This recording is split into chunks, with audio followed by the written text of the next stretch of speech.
आजसू को इस जगह पर पैदा ही किए हैं।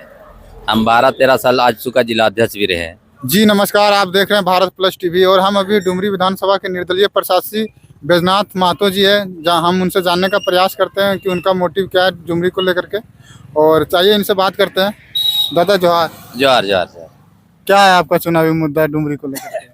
चुनावी मुद्दा पहला स्थानीयता है कि हमारे डुमरी क्षेत्र के अभी तक 50 साल से कोई विधायक नहीं बन पाए हैं, क्योंकि स्थानीयता का बहुत हल्ला हुआ है, चाहे डोमिसाइल के रूप में हो, खतियान के रूप में हो। ये तो मुद्दा है, ये तो समझिए राजनीति मुद्दा ये सब होता है। लेकिन मूल रूप से हमारा ये मुद्दा है कि हमारा डुमरी विधानसभा का जिधर जिधर नक्शा कटा हुआ है, इसमें एक भी कल कारखाना फैक्ट्री नहीं है। और सारे इलाका में तो एक झोड़ी कोयला भी लोग बेच लेते हैं, लेकिन हमारे यहाँ सिर्फ और सिर्फ ज़मीन है। इस ज़मीन में आज तक पानी नहीं गया है। पानी, हमारा उद्देश्य है कि हर खेत में हम पानी दे दें और हर हाथ को काम उसी से मिल जाएगा। जैसे कि आपका कहना कि जो किसान भाई हैं उनके लिए खेतों में बार में ऐसा हर चीज़ में आपको पानी पहुंचाना आपका सबसे मेन मुद्दा है। सबसे मेन मुद्दा है। उसके बाद एक जानवर समस्या हमारे यहाँ है, पर सालों भर टेकाई सकाई नहीं होता है। प्रत्येक 5 पंचायत में एक गौशाला का निर्माण होगा ताकि जानवर वहाँ सुरक्षित रहे। फिर हमारे गांव में जो भी उत्पादन होगा हमारे खेत से, यहीं पे मैन्युफैक्चरिंग होगा, यहीं पे पैकेजिंग होगा और यहीं से मार्केटिंग तय होगा। क्योंकि सुधा दूध जब रांची से चैनपुर में आके बिक सकता है, तो चैनपुर का भी मड़ुआ का गुड़ी हो, आपका चावल का गुड़ी हो, या तो यहाँ का जो तिल का उत्पादन होगा वो तिलकुट बने, तो हमारे गांव से वो मार्केटिंग निर्धारित हो, वो चीज़ करना है। अगला है कि हमारे यहाँ कोई भी शिक्षण संस्थाएं बढ़िया नहीं है। हम अगर विधानसभा चुनाव जीतते हैं तो डुमरी और नवाडी क्षेत्र में, जो झारखंड में आज तक नौकरी का हल्ला होता है, तो हमारे लोग पढ़े लिखे कम हैं। और जब तक लोग पढ़ाई नहीं पढ़ेंगे और बेहतर कोचिंग सेंटर का स्थापना नहीं होगा, तब तक सीओ, बीडीओ, दरोगा, डीएसपी नहीं बन पाएंगे। छोटे स्तर कम से कम आईएएस, एपीएस का बात तो नहीं करेंगे, लेकिन हमारे लोग जेपीएस का भी तैयारी करके, रेलवे का भी तैयारी करके वो नौकरी लगे अपने दक्ष होकर के। उस दक्षता को पाने के लिए हम कोचिंग सेंटर का स्थापना करेंगे।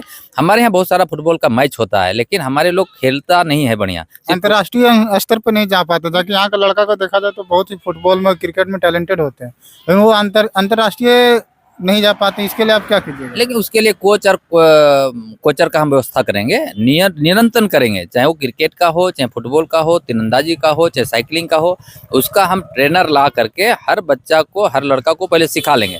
जब वो सीख जाएगा, दक्ष हो जाएगा, तो विश्व के कोई भी देश के कोई भी कोना में बेहतर ढंग से खेल सकता है वो। और इधर डुमरी में आप कितना दिन से मतलब फील्ड वर्क कर रहे हैं, या तो फिर कितना दिन से समाज सेवा कर रहे हैं, ये जनता जानना चाहती है। हम तो इधर आजसू को इस जगह पर पैदा ही किए हैं। हम 12-13 साल आजसू का जिला अध्यक्ष भी रहे हैं। अब सामाजिक क्षेत्र में मेरा हरियर उड़न ट्रस्ट भी चलता है, जहाँ पर उद्देश्य रहता है कि सालों भर खेती करो, सालों भर जानवर टेको, सालों भर जंगल बचाओ। इस क्षेत्र में भी हमारा किसान रथ भी घूमते रहता है बराबर। फिर हमारा मैन्युफैक्चरिंग के दृष्टिकोण से ढेंकी का फैक्ट्री है। हम चाहते हैं कि हर 100 घर में हम 30 ढेंकी का यूनिट लगाएंगे, ताकि यहाँ की महिलाएँ वो कूट ले, पछर ले, पैकेजिंग कर ले, तो स्वरोजगार से हमारा जुड़ जाएगा। हमको अगर यहाँ विधायक बना दे तो पूरे डुमरी विधानसभा क्षेत्र में हम 1000 करोड़ रुपया का सालाना ट्रांजैक्शन कर देंगे इस जगह से, खेती हर सामानों को लेकर के। फिर हमारा उद्देश्य है कि यहाँ पर छात्रावास नहीं है। बाहर में बच्चा, चाहे आदिवासी बच्चा हो, चाहे हरिजन का बच्चा हो, या गरीब गुरबा का बच्चा हो, जंगली क्षेत्र का बच्चा हो, इसी डुमरी में रह करके वो नहीं पढ़ पाते हैं, नवाडी आकर के नहीं पढ़ पाते हैं। उसके लिए हम छात्रावास का व्यवस्था करेंगे। यही सब जो ज्वलंत मुद्दाएं हैं। और सबसे बड़ा जो मुद्दा है हमारे यहाँ, वो है कि पहले जानवर उठाने वाले लोग होते थे, मर जाने के बाद किसान का, तो जानवर किसी का भी मर जाए तो एक कॉल में आधा घंटा से 1 घंटा में उसका जानवर उठाना और फिर दफनाने का भी व्यवस्था हमारे द्वारा होगा। जैसे कि आप यहीं का मैं मूल निवासी हूँ। हम बिल्कुल ही डुमरी रेगनू विलेज का हैं। डुमरी मेरा गांव, डुमरी मेरा पंचायत, डुमरी मेरा विधानसभा, डुमरी मेरा थाना। जितना बारीकी से आप अपने गांव, इस क्षेत्र का बता रहे हैं मुद्दा, वो कहीं ना कहीं लगता है कि आप डुमरी से पूरा जुड़े हुए हैं। हम 2005 में विधानसभा का चुनाव लड़े थे और पूरा पैदल यात्रा, यही सब लोग पैदल यात्रा पूरे विधानसभा का किए थे। 2004 का जब चुनाव था, हर एक गाँव, हर एक गली घूमे। आज भी हम चैनपुर आए हैं तो चैनपुर का कोई भी मोहल्ला को नहीं छोड़ रहे हैं, क्योंकि गांव ज़्यादा है, समय कम है। फिर भी जहां हम जाते हैं दक्षतापूर्ण ढंग से उसको भेंट कर लेते हैं। वोट एक ऐसा चीज़ है, चूँकि आप करोड़ रुपया भी आपको देंगे तो एक ही वोट देंगे, एक पढ़ा लिखा आदमी भी देगा तो एक ही वोट देगा, एक सबसे निर्धन व्यक्ति है वो भी एक वोट देगा, सबसे कमजोर एक ही वोट देगा। वोट का जो महत्व है उसको हम समझा रहे हैं कि आपको कहाँ देना है। और ऐसा जो माहौल है, लोग तो अब पार्टी नहीं, लोग तो माटी का बात करते करते पार्टी बना लिया। अब पार्टी छोड़ करके माटी, चूँकि हम 33 साल से इस जगह पर मेहनत कर रहे हैं, 33 साल से जुड़ करके हैं।